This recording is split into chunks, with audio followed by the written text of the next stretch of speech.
Hello everybody, welcome to a new video of City Skylines 2. In this episode, I'm going to share some tips and strategies on how to build successful industrial areas. Where should you zone them? When should you zone them? And problems about the labor force, etc. Now, let's get started. No matter what kind of city you want to build, the zoning logic for your industrial areas is pretty much the same. You should make them clustered together and form exclusive industrial districts, because they produce a lot of pollution and noise. You need to keep these things contained and easy to manage. And if you have been following the game's tutorial, you must have known that you should check in which direction the wind blows by opening the air pollution lens, and also the water lens to check where the underground waters are and place your polluters away from them. Besides the polluter issue, you also benefit from clustering your industrial areas because it will be much easier to manage the traffic. The industrial buildings produce a huge amount of cargo traffic, so you don't want this part of traffic overlapping with the other functions of your city. Otherwise, there will be serious traffic jams. By priority, these cargoes will first go to your local commercial buildings as supplies. So, if you have a large concentrated commercial district, you need to make sure there is an artery line between it and your industrial areas, which is not so overlapping with the other traffics of your city. The rest cargo will be exported to the outside world to generate profit. By default, this will be done through cargo trucks onto the highway at the entrance. So, you also need to plan an artery line from your industrial area to there. This will also be the line for your industrial buildings to import materials if they can't get them locally. If you want to learn more about how to plan your traffic system and the road hierarchy, I have another 2 videos talking about them in detail. And speaking about roads, it's also a good idea to use larger grids in your industrial district. Not like this. This is the mistake I made in my first city.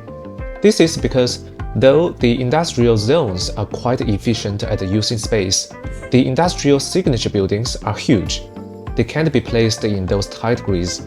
And besides, you usually place other polluters and loud facilities in your industrial district. They are usually quite big and need larger grids too. Your industrial buildings use materials to produce products and then sell those products to generate profit. And the best way for them to get the materials is to source them locally. So, it's best to zone your industrial areas side by side with the natural resources, where you have built specialized industries, like the forestry district I have built here. You can see there are a lot of factories nearby chose to produce things like furniture because they can easily get cheap lumber locally. So, if you want to go heavy on manufacturing, it will be a good idea to check the natural resources lens whenever you unlock a new kind of industry or a new part of your map, and then plan your industrial areas around those resources. So then, when should you or when can you zone new industrial areas? If you are planning on going heavy on manufacturing, surely you want to zone new industrial areas whenever you can. First, you need to have enough industrial demand bar below. Without the demand bar, even if you zone new areas, they won't build anything in it. But the demand bar alone is not enough. You also need to make sure that there are enough labor force to be employed. Otherwise, your factories will complain about lack of workers and not function well, or not function at all. So, if you want to develop your industries, you have to develop your population at the same time. And when you have high-level industrial buildings, they would also need highly skilled workers, which come from highly educated residents. So it's also important to develop your education facilities inside the residential areas. If you want to build successful industrial areas, of course you would want your factories to level up and do their jobs better. The logic for leveling up industrial buildings is quite different from that for the residentials and commercials, though they too benefit from sufficient public services, except for parks so far it seems. But the industrial buildings leveling up is mainly linked to their profitability. The factories invest their disposable income to level up.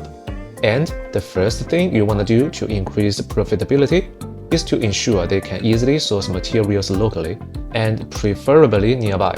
Besides, you can also lower the tax for the industrial areas, so they can have a larger part of the profit left to reinvest.